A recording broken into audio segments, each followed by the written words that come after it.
Everybody, welcome to my channel. It's Garden Turns. So today I'm going to do a oven baked chicken thigh with a Orzo pasta dish. It's going to be a one pot dish. So I'm going to go through the ingredients real quick, and then we're going to get to cooking. I have my oven preheated to 400 degrees, and my skillet or my pot is now heating up. So when you do this, you have to make sure you have a pot that can go in the oven. So now I have that heated up, and then I've already rinsed my chicken. So we have 4 pieces of chicken thighs with skin on, and it's gonna be a cheesy Orzo. We add butter. I'm not sure how much butter I'm gonna use, but it's not gonna be a lot. Maybe 1 or 2 tablespoons of butter. And this is all coming from my head, this recipe here today. We got some chopped garlic, which is 2 cloves of garlic and half of a small onion chopped. And for later, I'm gonna need heavy cream when I pull it out the oven to thicken it up. And I have cheddar cheese because it's going to be a cheesy Orzo. And I shredded this myself. So that's a tip that I can give you guys. I normally, when I go to Walmart and I get cheese, these are about $2. And it may not sound like a lot of money, but these are about $2. And a bag of the shredded cheese is about $2.22, so it's like 22 cents more. But every penny counts, and you can just buy a block of cheese. You can shred it, you can cut it into blocks, because I like snack cheese, and that's a cheaper way you can get cheese, 22 cents less. Okay, so, and then I also have my Orzo, and this was like 99 cents at Walmart. I was gonna say Shop and Save. We have not had a Shop and Save in St. Louis for about, oh my gosh, at least 5 years now. Yeah, so that's where my brain is today.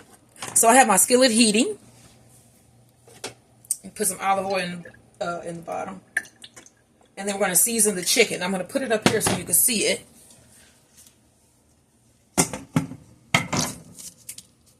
And then the other thing you also will need is some bouillon, chicken bouillon.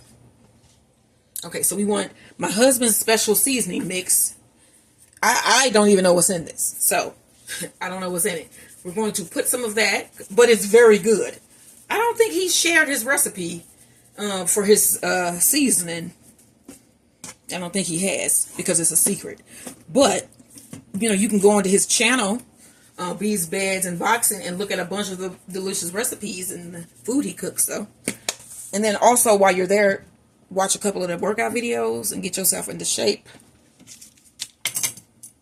He does a lot of that. Okay, so my skillet is heating. I just put some of my husband's seasoning on here. I'm going to put some black pepper. And I know that there was salt in that, so I'm not going to add any more salt.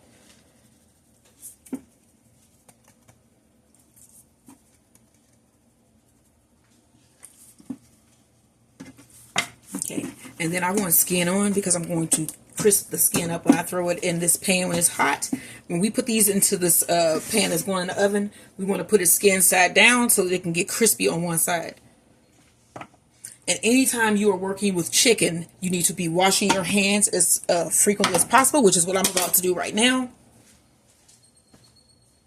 And then once the skillet is heated, we are going to throw in the garlic and the onions.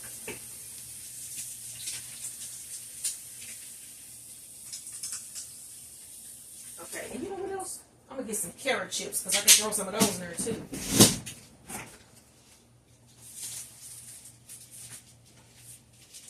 Okay, so I'm grabbing me some carrot chips, and I'm going to put a couple of those in there.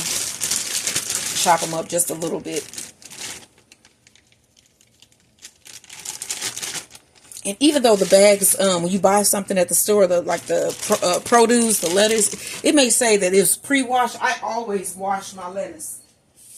Anyway, it's been like too many outbreaks of stuff for me. So wash, even though your packaging may say washed, pre-washed, always try to wash your lettuce. I saw where somebody found a whole frog in one of those bags of lettuce, which would have scared the heck out of me.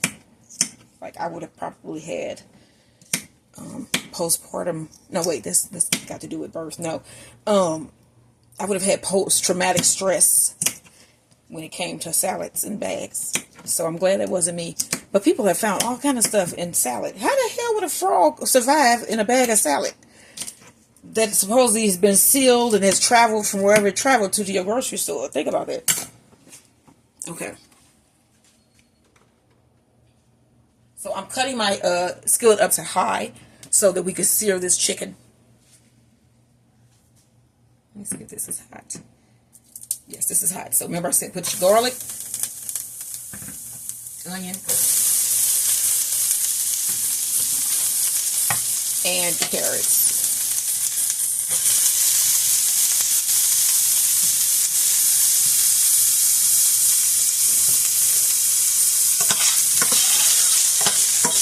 And this turned from this was just going to be baked chicken thighs with cheesy Orzo, but I turned it into a one-pot dish.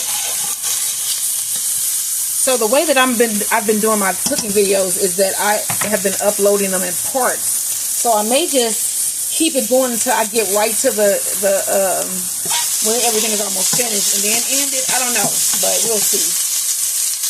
I have to do something different. Okay, so I got that. I'm gonna move your veggies to the side. Take your chicken, put it inside down.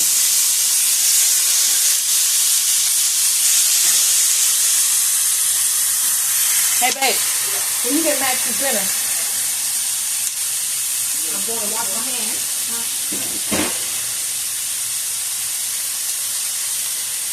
And I'm getting a 1 cup measuring cup. Orzo.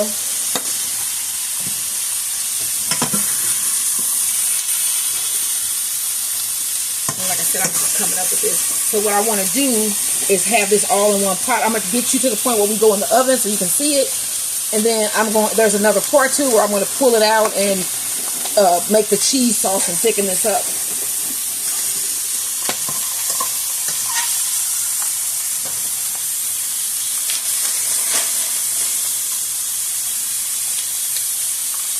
Look at that.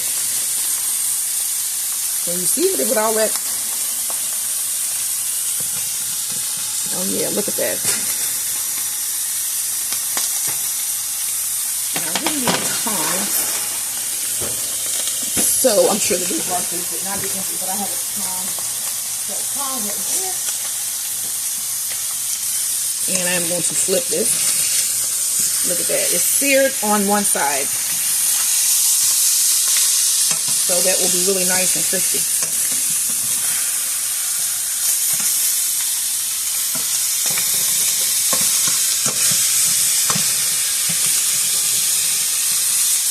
I'm going to turn this back down. And I am going to get a cup of water and put in my bouillon.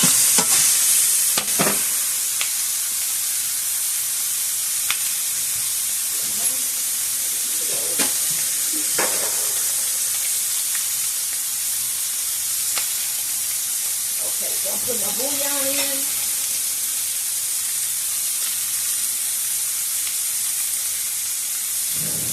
Maybe about a cup of water.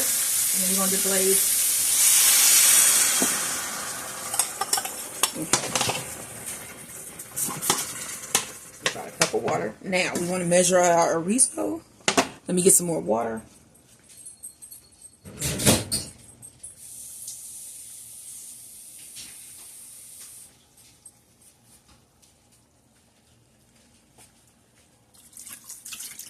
Go ahead and put that in. And then we want to take our Orzo.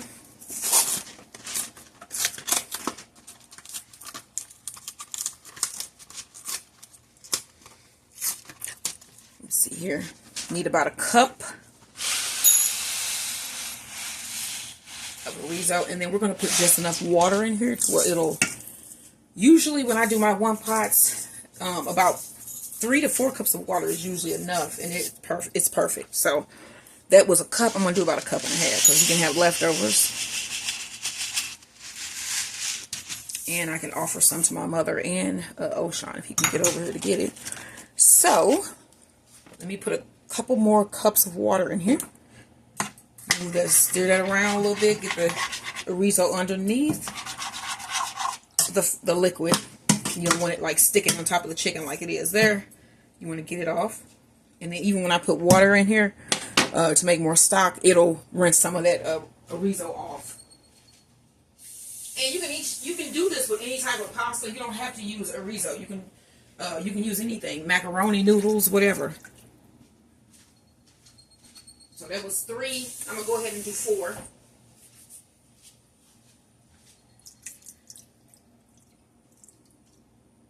Okay, so we got that. And I want to bring this up to a boil. And then once it's boiling, I'm going to cover it and put it in the oven. The thing about this specific pot that I have, the top for this is way too big to go in this oven.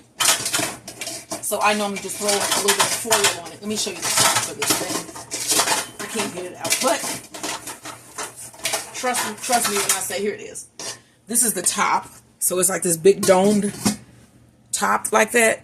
But it can't fit in the oven. It can't fit in my oven anyway, like that. But yeah, this is my favorite pot. Huh? No, I'm just gonna cover it with some foil like I normally do.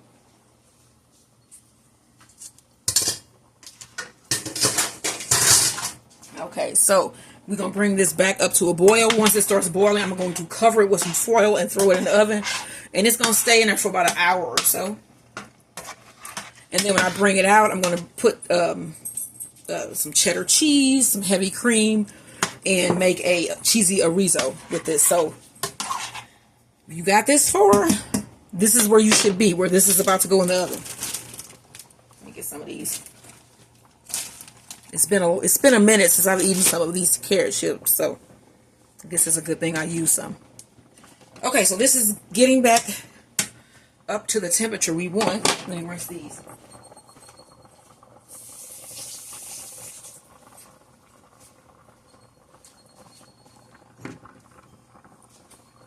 Okay, let me grab some foil.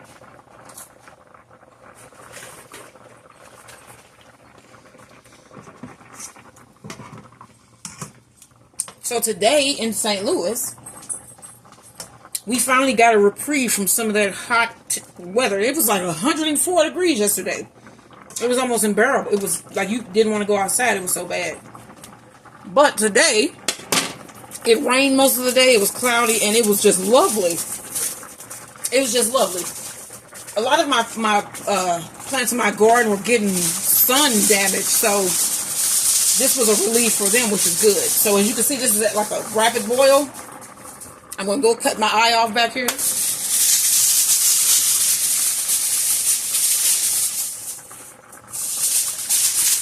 Cover this with foil. Leave a little bitty vent hole. Like when you're doing it, you can leave a side open like that, just so it can vent. I have one open in the front here. And this goes directly into the oven. And it is not hot. Let's make sure this goes in. Alright, so that's in. And I will see you guys in the next video when we bring it out and finish this up. So, share, like, and subscribe to As the Garden Turns, or my husband's channel, Bees, Beds, and Boxing, where you'll find recipes. There's all kind of stuff on there. Beekeeping, gardening. It's a lot of stuff. So, I'll see you in the next video. Bye for now.